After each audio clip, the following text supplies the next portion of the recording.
ಪ್ರಧಾನಿ ಮೋದಿ ಅವರಿಗೆ ಹಣ ನೀಡುವವರೇ ನಮಗೂ ಹಣಕಾಸು ಒದಗಿಸುತ್ತಾರೆ ಎಂದು ಜನ ಸುರಾಜ್ ಪಕ್ಷದ ಸಂಸ್ಥಾಪಕ ಪ್ರಶಾಂತ್ ಕಿಶೋರ್ ಹೇಳಿದ್ದಾರೆ. ಬಿಹಾರದ ಪಟ್ನಾದಲ್ಲಿ ಆಯೋಜಿಸುತ್ತಿರುವ ಸತ್ತಾ ಸಮ್ಮೇಳನ ಕಾರ್ಯಕ್ರಮದಲ್ಲಿ ಪಾಲ್ಗೊಂಡು ಅವರು ಮಾತನಾಡಿದರು. ಜನ ಸುರಾಜ್ ಪಕ್ಷದ ಹಣಕಾಸಿನ ಮೂಲದ ಬಗ್ಗೆ ಕೇಳಿದಾಗ ಬುದ್ಧಿವಂತಿಕೆಯಿಂದ ಉತ್ತರಿಸಿದ್ದಾರೆ. ತಮ್ಮ ಉತ್ತರದಲ್ಲಿ ಪ್ರಧಾನಿ ನರೇಂದ್ರ ಮೋದಿ ಅವರನ್ನು ಉಲ್ಲೇಖಿಸಿದ್ದಾರೆ.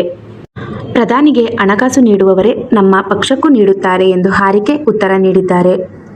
ಪಕ್ಷದ ಹಣಕಾಸಿನ ಮೂಲದ ಕುರಿತು ಮಾತನಾಡಿರುವ ಪ್ರಶಾಂತ್ ಕಿಶೋರ್, ಯಾವುದೇ ಪತ್ರಕರ್ತ, ವೈದ್ಯೆ, ವಕೀಲರಿಗೆ ಹಣ ಎಲ್ಲಿಂದ ಬರುತ್ತದೆ ಎಂದು ಪ್ರಶ್ನಿಸುತ್ತಾರೆ. ಅವರು ರೋಗಿಗೆ ಚಿಕಿತ್ಸೆ ನೀಡುತ್ತಾರೆ, ಪತ್ರಕರ್ತರು ಅವರ ವೃತ್ತಿ ಮಾಡುತ್ತಾರೆ, ವಕೀಲರು ನ್ಯಾಯ ಒದಗಿಸುವ ಕೆಲಸ ಮಾಡುತ್ತಾರೆ.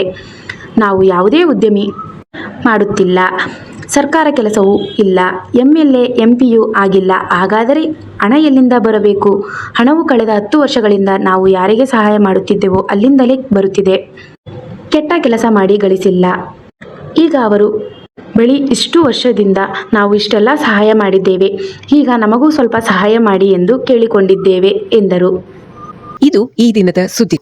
ನಿರಂತರ ಸುದ್ದಿಗಳಿಗಾಗಿ ವೀಕ್ಷಿಸುತ್ತಿರಿ ಜೀನಿ ನ್ಯೂಸ್. ನಮಸ್ಕಾರ.